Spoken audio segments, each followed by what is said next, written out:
안녕하세요. 피해장파 리뷰입니다. 오늘 저는 부천의 옥길 테크노밸리에 왔습니다. 여기에 코코로코 볼트 본사가 있거든요. 이곳에서 조립도 하고 택배 출고도 나가고 그렇게 되는데, 오늘 온 목적은 여러분이 혹시라도 코코로코를 주문하게 되면 어떤 식으로 출고되는지 그걸 보여드리기 위해서 전체 조립 과정을 촬영하려고 왔습니다. 지하가 아마 방문 고객 주차장인 것 같고, 엘리베이터 타고 3층으로 올라가겠습니다.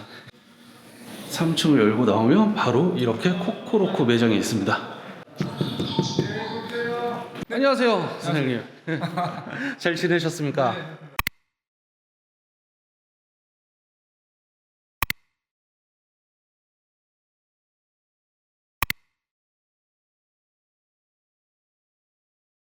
대표님, 그러면은 부품이 지금 하나하나 다 수입되는 거잖아요. 그렇죠. 뭐 예를 들어서 중국산 제조품도 있을 거고 대만산도 있고 여러 가지가 있을 텐데, 네.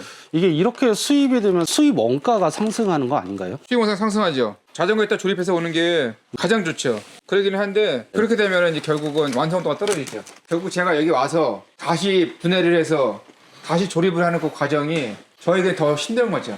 다른 브랜드들도 그러면은 제조업이 있으면은 국내 조립이라고 이렇게 얘기를 할 수 있는 건가요? 제조업이 있고 국내 조립이다. 가능하긴 하죠. 그런데 이제 그걸 가지고 와서 여기서 하나부터 십까지 다 조립을 해야 되니까 그런 고단함을 할 사람은 거의 없죠. 완제품을 가지고 와서 간단하게 세팅만 할 뿐이지 굳이 처음부터 끝까지 다 조립을 해야 될 이유가 없기 때문에. 그러면은 그렇게 시작하게 되신 계기는 어쨌거나 맞습니다. 대표님 본인이 생각하시기에 중국도 나쁘지는 않지만 내 기준에는 미달이다. 무조건 미달이죠. 제가 10년 동안 했지만 단 한 번도 만족스러운 적이 없었어요. 그러면 한국에서 꽤나 많이 손을 계속 보셨겠네요. 그렇죠. 결국은 완제품을 가지고 와서 다시 다 분해해서 처음부터 다시. 그러면 결국은 돈은 돈대로 들어가고 제 비용은 비용대로 들어가고 시간은 시간대로 들어가고. 그러면은 굉장히 비효율적인 건데, 그래도 대표님이 생각하시기에는 내 자전거가 고객님한테 네. 충분히 퀄리티 있는 상품, 네. 그 상태로 배송되길 원해서 그렇죠. 시작하신 거죠. 그렇죠. 딱 하나예요. 완성도. 다른 거 없어요. 지금은 도매가 이런 게 많이 잘 안 네. 보이기는 하는데, 네. 도매를 주게 되면 아무래도 최종 완성되는 그 샵의 역량에 따라서 네. 고객들의 평가가 달라질 수 있잖아요. 네. 그리고 또 다른 문제점 하나는 택배를 왔다 갔다 하는 과정 안에서 네. 부품이 어디가 눌린다든지 네. 그런 부분 때문에 나의 진정성을 오해받는 경우가 생기기도 할 텐데, 네. 그런 부분도 최대한 막으려고 좀 애를 쓰고 계시는 건가요? 그렇죠. 그 부분도 없지 않아 있죠. 왜냐하면 그 매장에서 제가 원하는 만큼의 퀄리티를 내면서 조립을 해주지는 않거든요. 그 갭이 좀 있어요. 매장과 저희 본사와의 갭이 있어요. 지금 제가 도매를 하는 곳이 몇 군데 있는데 여기서 판매하는 것처럼 제가 다 조립을 해서 100% 보내죠. 그냥 그러면은 그쪽 샵에서는 할 게 아무것도 없는 거죠. 그냥 공기압만 좀 네. 체크해주고 아니 체크할 게 안전사항만. 없어요. 그래요? 아예 없어요. 그렇기 때문에 그냥 믿고 타는 미니벨로 생각하시면 되는 거예요. 본사에 샀다, 매장에 샀다, 동일한 퀄리티예요. 그래도 완성도는 최고죠. 매장 사장님들 입장에서는 이렇게 차라리 편한 자전거가 팔기 편하다, 이런 평이 좀 많겠네요. 오히려 그게 낫죠. 프레임은 정확하게 제조가 어딘가요? 심천. 심천. 그러면은 심천. 중국. 심천이 중국 천진보다 훨씬 더 고급이에요. 그 지역 자체가요? 네, 맞습니다. 왜냐하면 거기에 다운 본사가 있기 때문에요. 그래서 모든 인프라가 다 다운을 통해서 움직이고 있어요. 품질 네. 자체도 좋고, 그다음에 다운에서 근무했던 사람들이 다 퇴사를 해서 공장도 하고 제조도 하고 또 다운에서 납품도 하고, 그러다 보니까 인프라가 잘 돼 있죠. 그러면 기술력이 어느 정도 있는 지역이네요. 중국 심천은 자전거 쪽에서는 최고예요. 자전거 타는 사람들이 알만한 그 해외 유명 브랜드들도 심천에서 OEM하는 경우가 많은 맞습니다. 거예요. 네, 그렇습니다. 네, 카본 같은 경우는 굉장히 많이 합니다. 그러면은 약간 이런 생각도 있는데, 뭐 물론 코코로코와는 관련이 없지만 네. 심천이라는 곳이 OEM을 하면서 어쨌든 기술력이라는 게 쌓아왔을 거잖아요. 맞습니다. 거기서 만약에 어떤 프레임을 만들어서 이거 짜잔 하고 내놨을 때 네. 여기면서 만든 제품들이라면 어느 믿을만 정도 하죠. 믿을 수 있는. 믿을 수 있어요. 믿을만 합니다. 왜냐면은 심천은 어쨌든 간에 자전거를 잘 만드는 곳이에요. 잘 만드는 곳이에요. 그리고 피드백이 빨라요. 그리고 그 숙련자들이 많아요. 그래서 미니벨로에 좀 특화된 지역이다. 미니벨로에 특화된 지역이다. 왜냐면 다원의 협력 공장들이 되게 많아요. 한두 곳이 아니에요. 몇백 군데지 않습니까? 그 협력 공장들이 많기 때문에 피드백도 빠르고 숙련자들도 많이 상당히 많고. 이거 한국에서 프레임 만들면 원가 엄청 오를까요? 불가능하죠? 아, 불가능. 왜냐하면 네. 만들 수 있는 인프라 자체가 없어요. 아, 만들 수 그다음에 있는 여건 자체가. 숙련자도 없고 그다음에 이런 거 자체 만들 수 있는 인프라가 없다 보니까 그건 불가능해요. 왜냐면 삼천리도 안 만들잖아요. 이런 알루미늄 프레임 만든다? 특히 접이식을 그거 불가능해요. 이거를 국내에서 만들려면 공장 자체를 완전히 A부터 Z까지 다 만들어야 되는 거네. 그렇죠. 야, 돈 많이 들겠다. 그건 불가능해요. 그건요. 그거는 가성비도 떨어지고 불가능한 일이니까 무조건 잘 만드는 중국에서 만들면 돼요. 잘 선별을 해야겠죠. 이 프레임이 선별되는 과정이 네. 대표님께서 보시기에는 뭐 네. 프레임이 예를 들어 100개가 나왔다? 네. 그러면 대표님 쏙 마음에 드는 게 한 몇 퍼센트 정도 되세요? 한 80%? 그럼 결국은 저는 20%는 지금 폐기처분. 아, 20%는 뭐 뒤도 돌아보지도 않고 네. 그냥 다 제가 뭐 어떤 브랜드인지는 말은 안 네. 하겠는데 자전거 업계에서 보면 사실 네. 약간의 불량률은 이 정도는 그냥 인정을 감소하고 넘어갈 수 간다. 있다. 저는 안 돼요. 아, 그래요? 왜냐면 어쨌든 간에 조립이 되지 않은 상태에서 프레임이 들어왔기 때문에 여기서 조립을 했을 때 조립의 완성도가 떨어지는 프레임이 있어요. 스크래치, 네네네. 용접 불량, 찍힘 뭐 여러 가지 있겠죠. 그런 것들 때문에 그냥 뒤도 안 돌아보고 그냥 폐기 처분. 아, 그냥 전량 폐기 처분. 네. 와, 대단하신데요? 한 대 팔아가지고 실질적으로 제가 무슨 떼돈을 버는 것도 아니고 엄청나게 마진을 남는 것도 아닌데 이거 한 대 팔아가지고 소비자들한테 크레임 걸리고 뭐 얘기 나오고 코코로코 뭐 형편없다 얘기 나올 바에는 그냥 안 파는 게 낫죠. 저는 그렇게 안 팔아요. 받으면 좋다, 괜찮다, 잘 적혀 있다, 완성도 좋다 이렇게 얘기를 해야지 이거 뭔가 이상한데요? 그럼 저는 일단은 거기에 대한 스트레스를 받급지 않다는 거죠. 대표님 궁금한 게 있는데 개인적으로 네. 지금 이 클램프도 따지고 들면 대표님이 선택하게 된 이유가 있을 거잖아요. 진짜 이 클랩 하나까지도 다 신경을 썼어요. 왜냐면 얇은 게 있어요. 여기 보면은 이런 클램프들이 많아요. 이렇게 얇은 게 있단 말이죠. 얇은 거 이렇게 구멍이 뚫려 있고 얇은 건데 저는 이렇게 두꺼운 거 쓰는 거죠. 얇지 않은 거 이렇게 얇은 거 쓰지는 않고 결국 쓰다 보면은 좀 약해져요. 그래서 내구성을 위해서 조금 더 두꺼운 걸 사용합니다. C포스트를 제외하고 클램프도 제외하고 프레임 무게만 2.5kg입니다. 다른 데에서 말하기에는 약간 무겁다 이렇게 평가할 무겁죠. 수도 있... 무겁지만 제일 중요한 것은 뭐냐? 첫 번째 안전성, 내구성, 그 다음에 강성.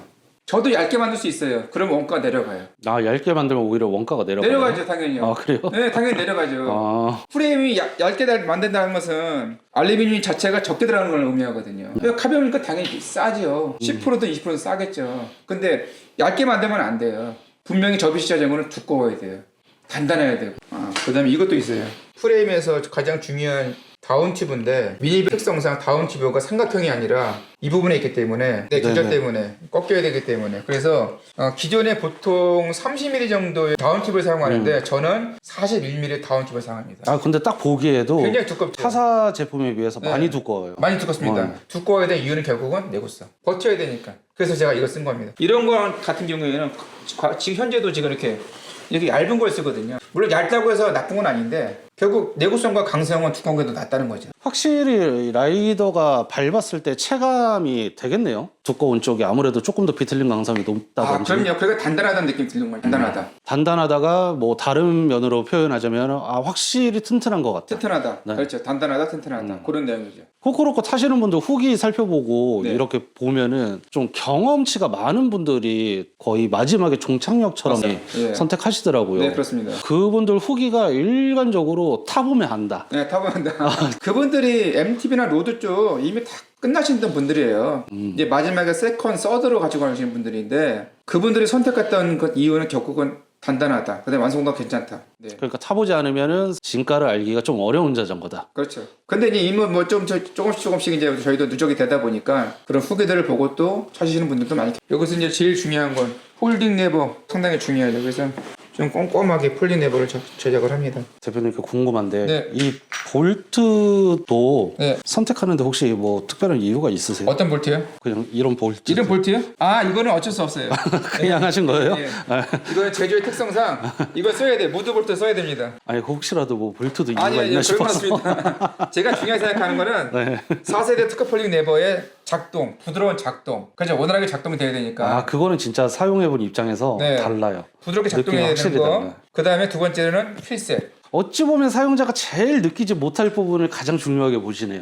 그렇죠. 그게 제일 중요하니까요. 저는 라이딩을 굉장히 많이 했거든요. 네. 이 자전거를 타고 4대 강도 하고 보트 종주, 뭐 그랜드 슬램까지 다 했지만 어쨌든 간에 제가 만들고 제가 타니까 저만큼 많이 아는 사람은 없거든요. 그래서 제일 중요한 것은 경첩의 완성도. 이건 무조건 조립만 해야 되는 게 아니라 잘 조립해야 돼요. 여기 이제 특허 폴링 내부의 핵심. 지금까지 이거를 하기 위해서 몇 번의 또 시행착오를 했었어요. 네. 제가 최초에는 이거 썼어요. 이게 좀 직각으로 돼 있죠? 네네. 이렇게 이런 식으로. 근데 두 번째는 제가 이렇게 만들었어요. 약간 라운드가 됐죠? 이런 식으로. 네, 이렇게 했습니다. 그래서 이게 첫 번째, 이게 두 번째 이렇게 했습니다. 근데 이제 세 번째는 어떻게 했냐면 완벽하게 이런 식으로 이렇게 만들었어요. 스프링을 넣어가지고. 이렇게 되면 장점이 뭔가요? 장점이요? 정비성이 좋고 내구성이 좋습니다. 이 스프링 때문에 올라갔다 왔다 갔다 하는 게 상당히 부드럽고 그 다음에 정비성이 상당히 좋습니다. 제가 분해도 할 수 있고 다시 정비도 해야 되는데 이럴 경우에는 얘보다는 얘가 훨씬 더 정비성이 좋아요. 근데 얘가 더 부드러워요 일단요. 이런 가정들이 원래는 이제 중국에서 하는데 중국에서 할 때 이렇게 정성 들이게 안 하거든요. 정밀하게도 안 하고 그러니까 결국은 제가 다시 와서 또 풀러서 보고 다시 조이고 막 이런 과정이 힘드니까 오히려 이게 더 낫죠 저한테는. 저희는 일단 자전거 자체를 만들어야 되니까 저도 경첩도 벌써 시작하잖아요. 아직도 경첩 못했어요. 그러니까. 아직도 경첩 못했습니다. 근데 이것도 그냥 하면 안 돼요. 그래서 발라줘야 돼요 또 이것도. 그래야지 부드럽게 잘 움직입니다. 얘도 이렇게 또 발라줘야 돼요. 얘의 역할은 뭐예요? 얘는 경첩을 지지하는 핀. 아, 핀. 네, 핀. 오, 두껍네요. 네, 상당히 두껍죠. 얘를 여기다 집어넣어야지만 얘가 딱 지지되는 거죠. 아, 그렇게. 네, 풀어봐.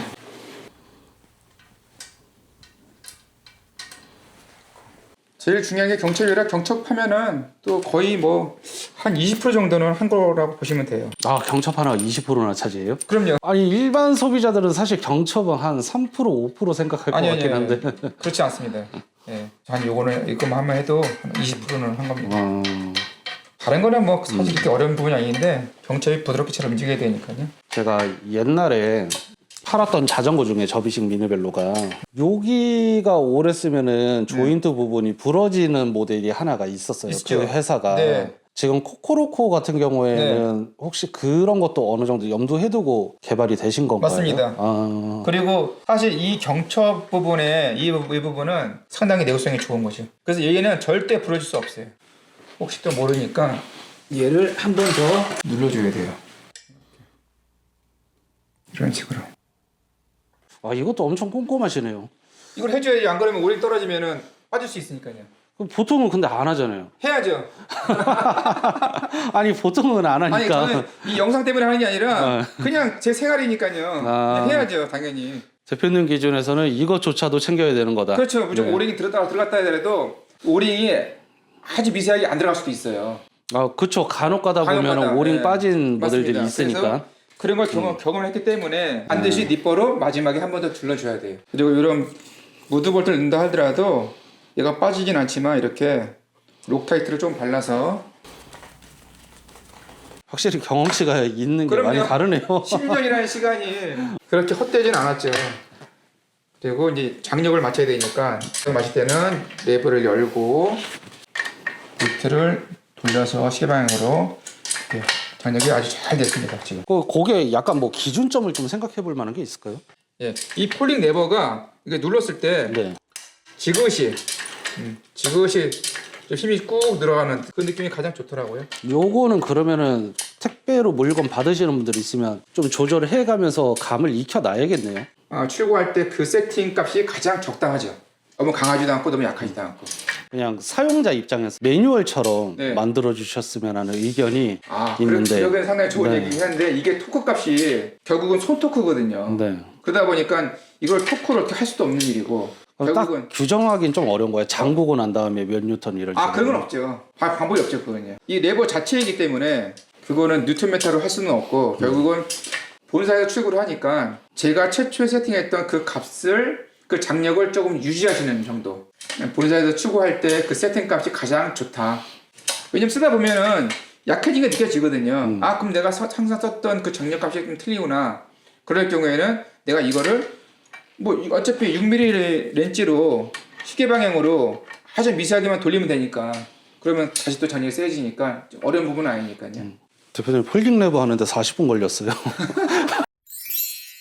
저도 조립을 하면서 네. 여기 부분을 전부 다 손으로 굴려보잖아요. 네. 안 좋은 것들은 암만 실드 베어링이다 어쩐다 해도 까끌까끌 걸리죠. 근데 코코로코는 확실히 부드럽기는 하죠. 걸리는 느낌 자체가 안 되니까. 없죠 저희. 일단 좋은 거 쓰니까요. 네. 네. 그리고 이게 스티어 튜브가 좀 길어요. 왜냐면 2볼트로 조여야 되기 때문에. 아, 투볼트 방식이라서. 예, 그렇죠. 기존의 핸들 포스트가 1볼트 방식이라면은 아마 한 요 정도 잡을 거예요. 근데 우리는 확실히 많이 잡아주죠. 2볼트니까요. 투볼트니까 그러면 헤드셋이 올라오는 만큼 강성도 확보되고 그렇죠. 내구성이 안정성도 올라가고. 그렇죠. 자본도 적고.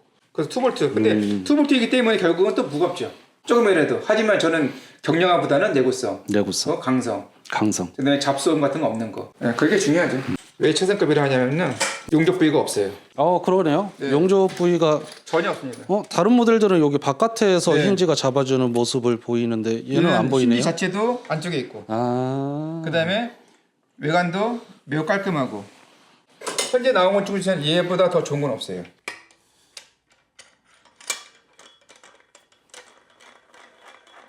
핸들포스 자체는 사각형 구조. 이렇게 보니까 확실히 네. 외관이 엄청 깔끔해지네요. 깔끔하죠. 네. 그리고 용접 부위가 전혀 없죠. 와, 2볼트인데 와, 볼트 크기도 엄청 크구나. 네, 맞습니다. 그래서 2볼트 방식만 저희는 구입을 합니다. 이 정도면 안 풀리겠다. 어쨌든 간에 안전해야 되니까요. 그리고 핸들이 이제 우리 미니빌로니까 이거 움직일 수 있거든요. 그렇죠. 그랬을 때 이제 좌우로 움직이면 안 되니까 센터를 딱 잡아주고 움직일 수 있도록. 근데 이 센터링이 참 아무것도 아닌데도 이 센터링도 없는 것도 있어요. 그렇군요. 저가형 같은 경우에는. 근데 저희는 무조건 다 있습니다, 센터링.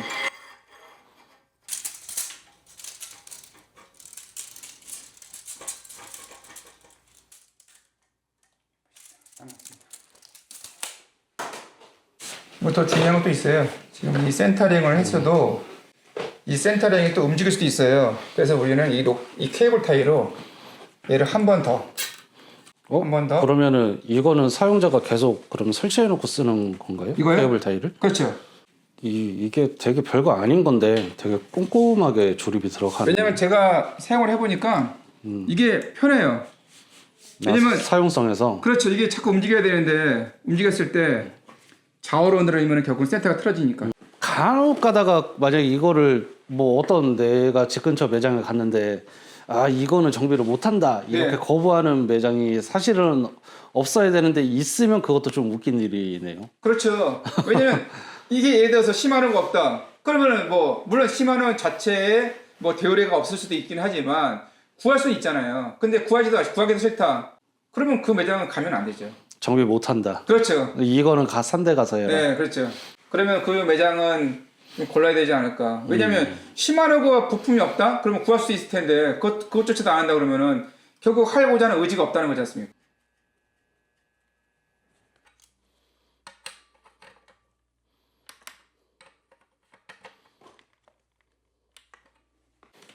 드디어 비비 꼈다. 네. 그래서 제가 보통 하니까 한 3시간 걸리더라고요. 한 대 출고하기까지 네, 3시간 정도. 3시간이요? 네. 그러면은 간혹 가다 보면 이제 고객님들 중에 네.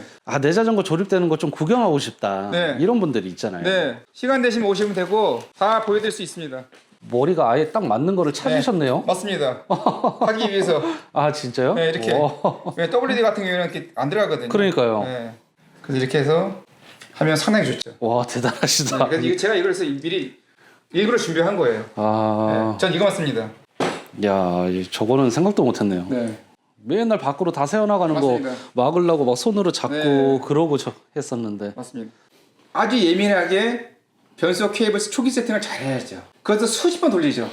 한두 번 돌리는 게 아니라 수십 번. 왜냐면 제가 탄다는 느낌으로, 우리 가족이 탄다는 느낌으로. 그러면은 요 세팅은 코코로코 사장님이 가장 좋아하는 세팅 값이다. 그렇죠. 이렇게 딱 되겠네요. 네. 물론 제가 세팅을 한 상태에서 포장을 해서 택배에 보낼 때 외부 충격으로 인해서 행어나 변속기가 약간 눌려서 변속 트러블이 발생할 수 있기는 하겠지만 그거를 최소한 줄이기 위해서 저도 최대한 포장을 좀 잘 하고 있고, 그 다음에 그런 문제가 없다면 박스에서 꺼내자마자 라이딩을 할 때 전혀 문제 없도록, 그게 저의 목표입니다. 그리고 이건 대만 프로빌 미드타운. 아, 프로일 모르시는 분들 많으실 텐데. 대만 제품인데 네. 대만 회사이고 상당히 오래된 회사이죠. 또 그 큰 자이언트라는 그 회사에서도 또 가장 많이 사용하고 있는. 프로일하면 네. 생소하신 분들이 많을 텐데 네. 문제가 안 생기기로 엄청 유명한 회사잖아요. 문제가 없어요. 지금까지 어떤 문제가 없어요. 문제가. 내구성이 상당히 좋습니다. 그러니까요. 또 모양도 괜찮고 디자인도 괜찮고 네 저는 무조건 대만 거는 프로일하고 할로텍 BB 같이 들어옵니다. 이렇게. 이것도 결국에는 내구성과 연관이 있네요.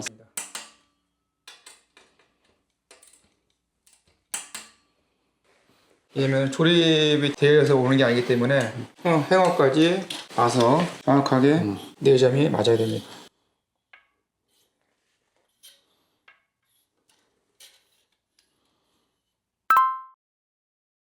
이게 소비자분들이 가장 모르는 부분 중에 모르는 하나가 부분이죠. 예. 행어거든요. 이게 매장에서 박스 새 거 딱 꺼냈을 때 네. 행어가 생각보다 많이 비어 많이 있단 휘죠. 말이에요. 예. 근데 소비자분들은 이제 샵에서 출고 과정에서 이걸 다 교정해 주는지 전혀 몰라요. 전혀 모르죠. 네. 그리고 프레임이 어쨌든 간에 행어를 좀 봐야 돼요. 그래야지만 변속도 아주 깔끔하거든요. 그래서 저는 무조건 행어 교정기로 행어를 체크를 해서 한 방에 이렇게 된 게 진짜 좀 드물어요. 이런 경우가 진짜 품질이 좋은 자전거 아니면은 그렇죠. 안 결국은 나와요. 프레임 자체에 용접이 잘 돼 있어야지만이 또 이런 게 나오는 거니까. 네. 요거는 체인 스테이 가드 카본 스티커인데 요거를 붙여야지만이 체인이 출렁거렸을 때 스크래치를 방지하는 거거든요. 그래서 제가 사용을 해보니까 이게 또 반드시 필요하겠더라고요. 그래서 꼭 제가 출고하기 전에는 이걸 붙이니까 절대 띄지 마세요. 이런 소소한 거 좋네요. 네. 이게 또 없으면 여기가 체인이 딱 닿으면서 스크래치가 나니까 그 스크래치를 방지하기 위해서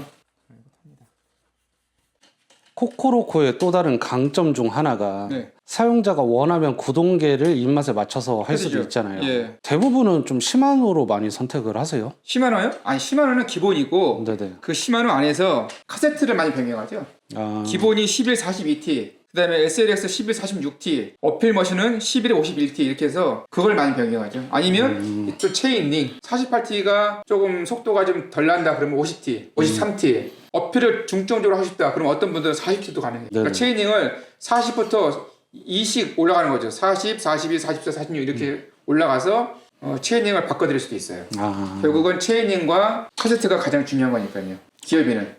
이거는 이제 이미 저에 맞는 길이로 아 딱 공주. 주문을 해서 이건 재단을 하지는 않습니다. 근데 간혹 조금 길게 해달라는 분이 계셔요. 심장이 크신 분들. 근데 그런 분들한테는 또 애프터마켓용으로 구매를 해가지고 좀 길게 해드리고 어떤 분들은 좀 짧게 해달라고 하시면 제가 또 잘라서 좀 짧게 해드리고 가능하면 소비자 입장에서 해드리려고 노력하죠. 구입하신 분들 중에 대표님 통해서 뭐 구동계를 105로 변경한다든지 그런 정비도 많이 오세요? 아니 없어요. 아예 없어요? 왜냐면 최초에 이 자전거의 스펙이 좋았기 때문에 사신 거고 이 이상 돈을 들여서 쓴다는 것은 실제로 가성비가 떨어지는 거거든요. 추가 비용이 들어간다는 것은. 그러면 좋은 자전거 사가지고 왜 또 돈을 들이냐 이거죠. 대우라면 끝난 거지 이걸 또 뭐 다시 뭐 SLX나 뭐 XT로 바꿀 이유도 없는 거고 다운그레이드 할 일도 전혀 없는 거고 저희는 처음부터 완벽하게 그게 저의 모토죠.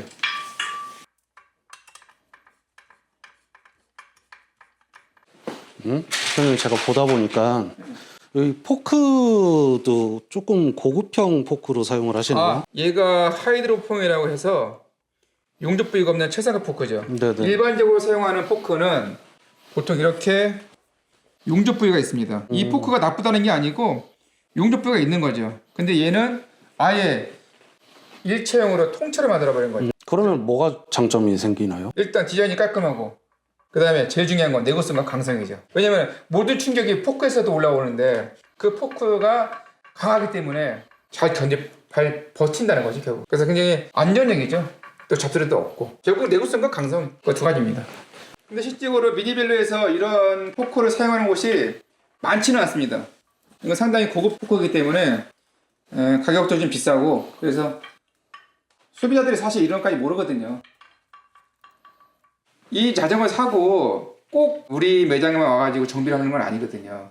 그런데 다른 매장, 일반 매장에 갔을 때도 뭐 정비를 한다든지 뭐 블리딩을 한다든지 이럴 경우에도 시마노는 거기다 해주는데 텍트로라고 하면 또 안 해주는 경우도 있거든요. 아, 실제로 그런 사례들이 조금 네, 많이 있나 있습니다. 보네요. 예, 그래서 그냥 아예 처음부터 심화를 하면은 나중에 정비받을 때도 좋고 또 부품에 대한 호환성도 좋고 그래서 저희는 심한호만 사용합니다. 어쨌든 부품 하나하나가 사용자가 쓰면서 불편함을 최대한 억제하기 위해서 그렇죠. 선택된 네, 부분들도 그렇죠. 상당히 있네요. 네. 사실 비용을 줄이려고 그러면은 다른 거 부품 많이 쓸 수 있죠. 근데 비용을 줄인다는 게 중요한 게 아니라 자전거의 완성도가 중요한 거니까. 그리고 사용자가 나중에 뭐 이 자전거를 다른 데 정비 받을 때 정비를 좀 잘 받을 수 있도록 또는 부품을 좀 편하게 구할 수 있도록 그래서 그런 거에 좀 초점을 맞췄습니다.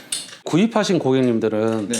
그거에 관해서 많이 공감을 해주시나요? 아, 그럼요. 그리고 또 만약에 시마노 부품이 없었다, 당장 뭐 그 매장이 없다, 그럴 경우에는 제가 시마노 부품이 있으니까 그걸 또 보내드리기도 합니다. 그 킥스탠드도 대표님 말씀처럼 어설픈 거 쓰면 네. 새 거일 때는 몰라도 사실 한 1년만 쓰면 덜렁덜렁 1년도 거리잖아요. 못 가죠. 1년도 못 가죠. 상당히 유격이 생기고 덜렁덜렁하고 근데 얘는 상당히 오래 갑니다. 현재 미니벨로 사용할 수 있는 킥스탠드 중에서는 얘가 최고예요. 다른 자전거에도 이거는 쓰면 좋다 그 정도 수준이에요. 무조건이요. 센터러 방식의 킥스탠드는 이거보다 더 좋은 건 없어요. 이거 혹시 스토어에서 별도로 판매하고 계시나요? 아니요, 전혀. 왜 안 파세요? 그렇게 저는 좋은데. 그런 걸 판매를 목적으로 한 게 아니라 자전거의 완성도 높이기 위해서 이걸 준비한 거기 때문에 제가 조금 단순한지 몰라도 코코로코에 장착된 부품이 오래 가니까 저는 더 이상 팔 수가 없는 거죠. 개인적으로 제가 볼트 11 광고를 하면서 킥스탠드가 진짜 마음에 들기는 했거든요. 네. 왜냐면 딱 세우면 안정적이에요. 완전히 간단하죠, 얘가. 그러니까요. 그 혹시라도 영상 보시는 분들이 있으면 대표님한테 이거 킥스탠드 팔아달라고 계속 문의를 좀 하세요. 이거 진짜 괜찮아요, 이거. 뭐 문의 계속하면 팔겠죠. 접이식 자전거의 특성상 이게 폴딩을 하다 보면은 네. 이 클립이 빠질 수도 있어요. 아, 자주 있죠. 네, 그래서 케이블 타이로 또 안전하게 한 번씩 더 보강을 해줍니다. 케이블 타이로. 이중으로 잡을 수 있도록. 네, 맞습니다. 왜냐면 폴딩할 때 이 케이블 타이가 없으면 가끔씩 빠지기도 합니다. 조금 번거롭지만 이렇게 해드려야지만이 나중에라도 문제가 없고 오래 탈 수 있습니다. 혹시 거기 안에 대표님의 만족도 있으신가요? 만족도가 있죠. 네. 네, 왜냐면 제가 타보니까 클립이 없어져가지고 덜렁덜렁 하지 않습니까? 하긴 주행 중에 그러면 엄청 신경 그럼 쓰이죠. 신경 쓰이고 안 되잖아요. 그러니까 요 하나가 얼마라고 이걸 해줘야지만 일단 저희가 마음이 편하죠. 제가 만족해야죠. 그래야지 소비자들도 만족하죠. 케이블도 이렇게 딱 맞춰서 이렇게 돼야 되고 그래도 이렇게 깔끔하게 해줘야 돼요. 안 그러면은 또 케이블을 한쪽으로 이렇게 몰아줘야지 좋은 이유가 뭐냐면요. 일단 첫 번째 깔끔하고 두 번째로는 가방을 달았을 때 걸리지 않거든요. 양쪽에 달면은 가방에 걸려가지고 케이블 간섭이 생기거든요. 조향할 때 좀 문제가 생기는 거죠. 그렇죠. 아무래도 조금 뭐 번거롭죠. 또 보기도 싫고 이렇게 한쪽으로 몰아주면 깔끔하고 또 가방 닿았을 때도 문제 없고. 근데 여기도 이제 좀 안 좋으니까 얘도 이제 또 케이블 타이로 타이로권에서 얘 마무리하면 안 되죠. 이렇게 마무리하면 깔끔하죠. 마치 하나의 선만 있는 것 같이 그렇죠. 깔끔하네요. 네. 이제 가장 중요한 휠셋. 네, 휠셋만 하면 됩니다. 이게 21G406 열정 휠셋입니다. 휠셋이 이렇게 와요.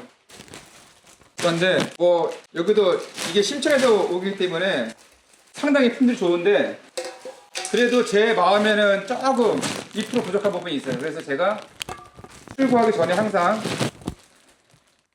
다시 밸런스를 맞춥니다. 아, 밸런스가 대표님 기준에서는 조금 부족하세요? 예, 2%. 딱 2% 부족하더라고요. 2%. 예. 그래서 사실 안 맞춰도 되는데 이게 워낙에 습관이 되다 보니까 또 안 맞추면은 조금 제 마음이 안 차는 느낌? 그래서 이걸 하면은 마음이 편하죠. 결국은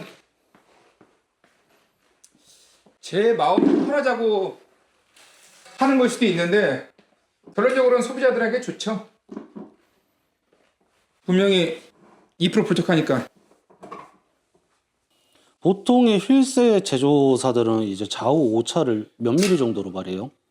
오토 0.4 정도? 근데 사실은 여기서 봤을 때 되게 미세하거든요. 이게 한 0.3 정도? 0.2 정도? 아니 이 정도면 보통 휠 제조사들이 네. 잘 만들어진 경우 아닌가요? 잘 만들었죠. 그런데 결국은 소리가 나잖아요. 그러니까 대표님 기준으로 네. 보면은 소리가 나는. 소리가 나죠 지금요. 이게 지금 오차율이 몇 미리 정도로 제가 보시나요? 봤을 때는 이게 한 0.2mm 정도? 근데 저는 0.1까지 맞춰야죠. 예, 요거 맞춰야죠. 이 소리를. 소리가 안 나야 되니까요. 정확하게. 제가 이제 맞춰보겠습니다. 이러면서 이제 스포크 텐션도 맞추고.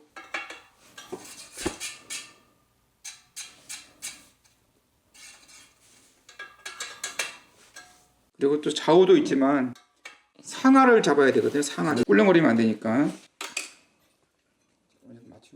상하를 맞추면 또 좌우가 틀어지니까. 여러분 오해하실까봐 말씀드리는데 이 정도면 모든 제조사가 오차범위 아니라고 합니다. 네, 그렇습니다. 근데 저는 이게 싫더라고요.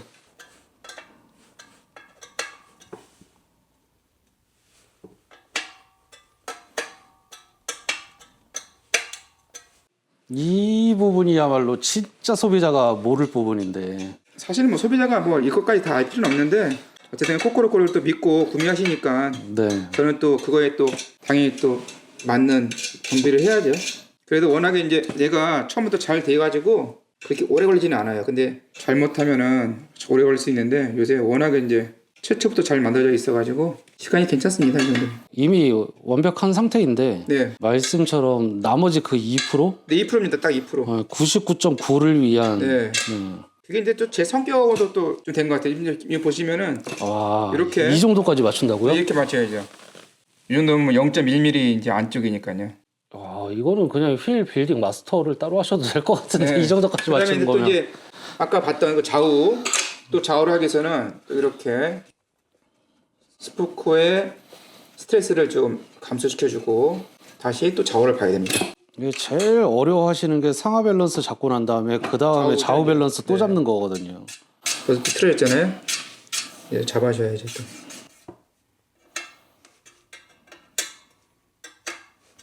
이거를 매 출고 때마다 지금 하시는 거잖아요. 네, 맞습니다. 워낙에 뭐 매일 해서 그렇게 뭐 불편한 거나 그런 건 없고 그냥 완성도가 좋아지면 저도 그냥 기분이 좋아요. 됐습니다. 와, 이 상태가 제가 원하는 상태입니다. 거의 움직임이 안 보이는데요? 0.1mm 정도 생각하면 됩니다. 와, 진짜 오차율이 없다. 이렇게 이 정도. 완벽하네요. 네. 그 다음에 얘를 또 혹시 모르니까 디싱을 해야죠. 센터가 다 있는지 없는지 디싱 대기로 디싱까지 해야지만이 제가 안심을 할 수가 있습니다.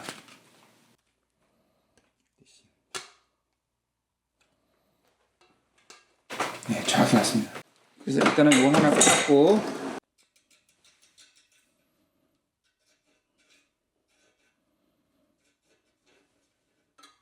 요번에 영상 보시면 코코로코 타시는 분들이 아, 내 자전거가 이렇게 만들어졌구나 맞습니다. 하고 네.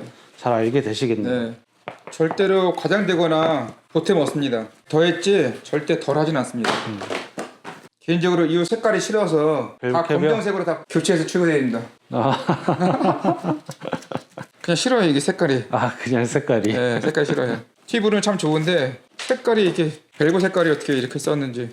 그래가지고 중국 공장 같은 데 가면은 요거 많이 가져와요 제가 일부러. 가운색으로. 네. 근데 보통 제가 싫으면 소비자들도 다 싫어요. 거의 비슷해요 사람 마음이. 튜브에 공기를 넣어보고 잘 들어가는지.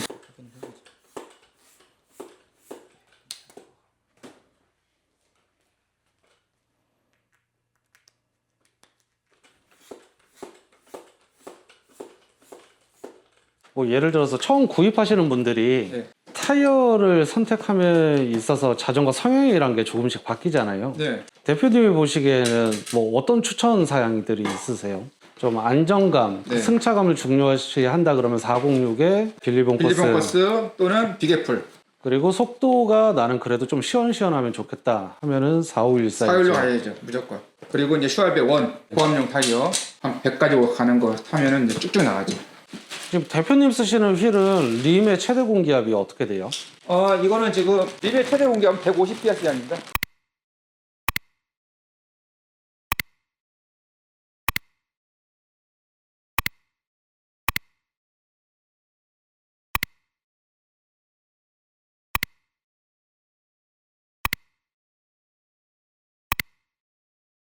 밀리면 상당히 높은데 우리가 그렇게까지 쓸 필요가 없으니까 보통 요 빌리모컨은 저희가 60, 네, 적중 공기압이 60, 그다음에 비계풀도 60, 승차감을 좀 원한다 그럼 50.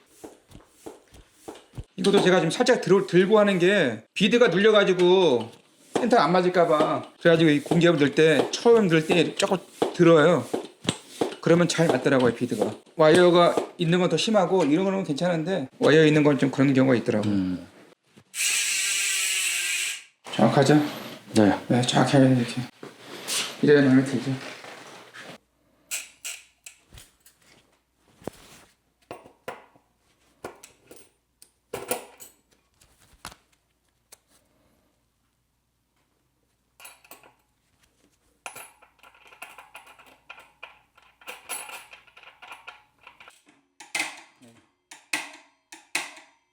됐습니다. 이렇게 해야지 변속에 트러블도 없고 변속도 잘 되고.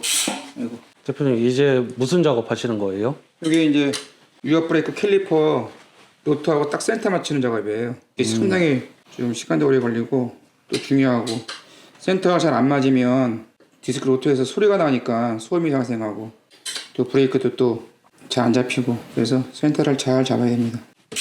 소음이 예민하신 분들은 되게 신경 쓰일 수도 있겠네요. 그렇죠. 그래서 아주 미세하게 잘 잡아야 됩니다. 그래서 시간이 좀 걸리는 작업입니다. 방금 전에 하셨던 것 중에 휠 빌딩, 네. 이거 로터 센터 맞추기 네. 뭐가 더 어려우세요? 로터 센터가 더 어려운 거예요. 아 진짜요? 네. 필딩은 뭐 그렇게 어려운 것 같지는 않은데 로터 센터가 프레임마다 약간씩 또 용접 부위가 다르니까 완벽하게 딱 센터 맞춘다는 게 가끔은 또 막 줄로 갈기도 하고 그러는데 잘 맞긴 하는데 가끔 또 그런 것도 있어요. 어쨌든 간에 완성차로 들어오면 다 모르고 지나갈 일들이죠. 근데 이제 타보면 알겠죠. 아무 소리도 안 들리네. 아무 소리도 안 들리죠. 아무 소리도 안 들리는 게 정상이죠. 뭐 삭삭삭삭 소리가 싫으니까 나면 안 되고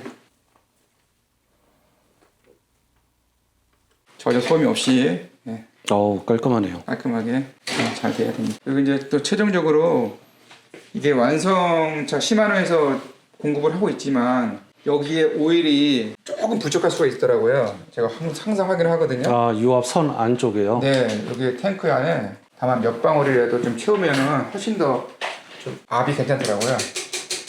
이렇게 해서 공기를 좀 빼주고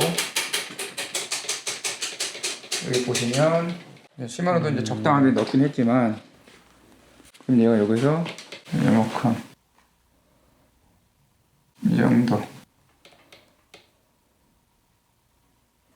이렇게 그리고 이제 또 공기압을 좀 약간 빼줘요. 그러면 이제 아까보다는 압이 조금 더 강하게 느껴지거든요. 그러면 브레이크가 훨씬 더 그래서 너무 많이 넣으면 안 되고 해주면 보이면 됩니다. 보면은 지금 오일이 안 보이지 않습니까? 그죠? 오일이 안 보여요. 그러면 한 방울 더 이런 식으로 됐습니다. 이제 오일이 보이죠? 확실히 이렇게 여기 딱 잡았을 때 네. 턱 하는 느낌이 있네요. 턱. 아까는 쑥 그냥 들어갔거든요. 딱 느낌이 있어요. 그러게요. 약간의 미세한 차이인데 그 느낌이 있습니다. 안장 그립, 그 다음에 변속 레버만 하면 되겠네요.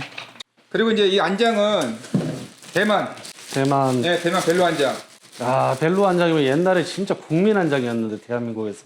그렇죠. 근데 지금도 여전히 호불호 없이 이 대만 벨로 안장 저희만 쓰고 있는데 제가 이거는 제 그 대만에다가 OEM을 줘가지고 사용하는 거고 여기 보시면은 여기 코코로코 바이크라고 써 있지 않습니까? 코코로코 바이크 경기도 그 다음에 메이드 인 타이완 네, 메이드 인 타이완 제품이에요. 제가 직접 주문합니다.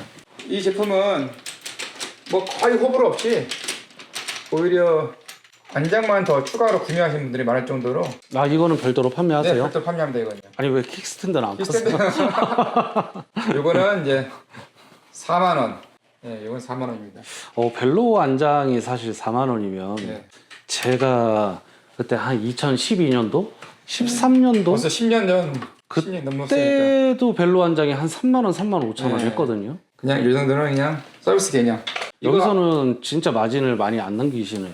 이거 여기서 마진 남겨봤자 뭐 얼마 남겠습니까? 안장이 편하다고 하시니까 그래서 기존에 타던 안장 바꾸려고 하시는 분들한테 그냥 서비스 개념으로 드리는 거죠. 매장 여기 오셔갖고 사시는 분들은 네. 출고할 때 사이징 그러니까 피팅 같은 경우도 조금씩 해 주시나요? 해드리죠. 그리고 제가 이거 해보니까 저도 이제 자전거 교육 저 강사 자격증이 있거든요. 제가 땄어요. 네, 그래가지고 그 초등학교에 가서 자전거 애들 교육시킬 수 있는 자격증이 있는데 제가 교육을 받다 보니까 제일 중요한 게 자전거 안장 높이더라고요. 그래서 자전거 안장 높이하고 핸들 높이, 그다음에 자전거 타는 방법, 뭐 무릎의 각도 이런 것들 간단한 자전거 자세 예, 그런 피팅 정도는 제가 또 해드릴 수 있습니다. 그리고 이 자전거가 괜히 있는 게 아니라 피팅하기 위해서 아, 이 자전거를? 네, 이 자전거가 피팅하기 위해서 있는 겁니다. 예, 각도는 딱 65도를 맞추시는 건가요? 네, 맞습니다.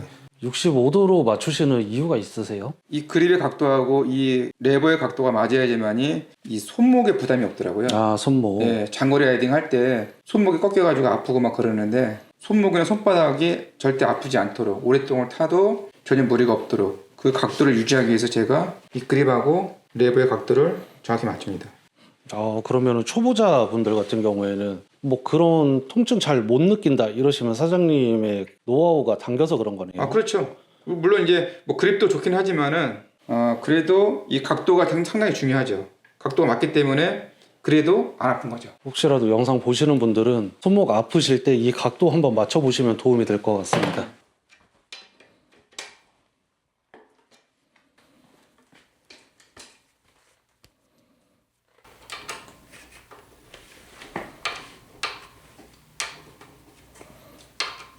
지금 이 정도가 한 몇 퍼센트 정도 조립이 된 건가요? 이제 뭐 90%는 된 거죠. 이제 변속을 하면 되니까 변속하고 페달 달고.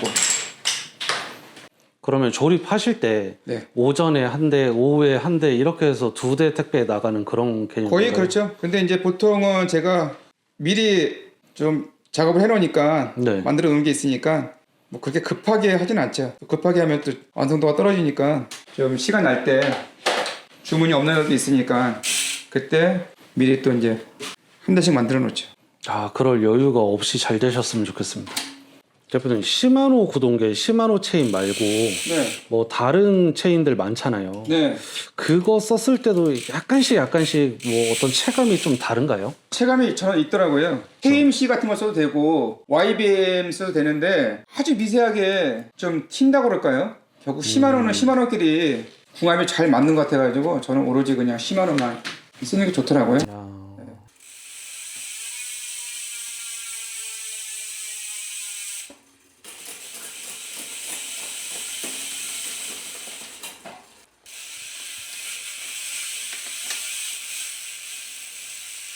제가 항상 숫자 9에다가 점을 찍어요. 이렇게. 이거는 자전거를 접을 때 다시 핸들의 높이가 이 9에 와야 돼요. 그러면 가장 잘 접혀요. 스크래치가 없이. 볼트 타시는 분들은 요거 알아두시는 게 무조건 좋겠네요. 요 자석도 간혹 가다 보면은 이제 주행 중에 진동 때문에 잃어버리는 경우가 간혹 있잖아요. 그럴 때 구입하신 고객님이 부품 하나 보내달라. 네. 그러면은 다 준비가 돼 있으신 다 거죠? 준비되어 있죠. 부품이 엄청 많으니까요. 소비자의 과실이 아닌 경우에는 제가 그냥 다 무료로 보내드려요. 근데 더 중요한 건 처음부터 빠지지 않도록 록타이트를 바르죠. 왜냐면 얘는 뺄 일이 없으니까.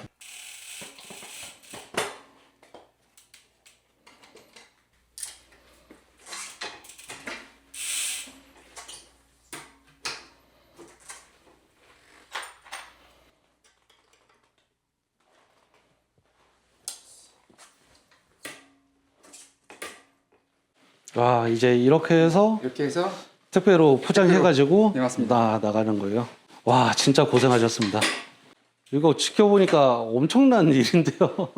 그래도 재미있고 또 완성도를 위해서 매일같이 하니까 또 익숙해지고 뭐 저에게는 항상 즐거운 일이죠. 시구가 된다는 것은. 왜냐면 코코로코를 믿고 또 구매하시는 거고 또 이걸 받아서 또 즐겁게 건강하게 라이딩 한다는 것 자체가 저에게는 상당히 기쁜 일입니다. 마지막으로 대표님께서 코코로코를 구입하려고 하시는 분 혹은 코코로코를 이미 타고 계신 분들한테 하고 싶은 게 있으세요? 코코로코를 구매하신 분들 이미 구매하셨다면은 홍보 좀 해줬으면 좋겠어요.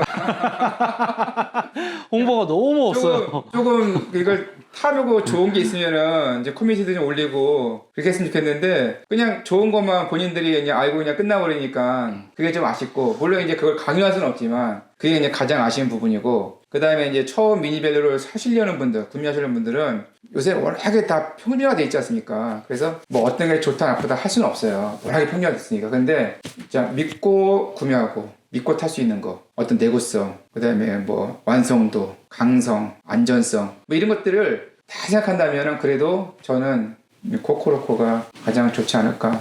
저는 무조건 첫 번째 안전 두 번째 내구성 세 번째 완성도 이렇게 지금 생각하고 있거든요. 그래서 한번 타서 오래 가고 싶다 한 10년 정도 타고 싶다. 그러니까 처음부터 완벽하게 그렇다면은 코코로코를 구매하셔도 절대 후회하지 않는다. 감사합니다.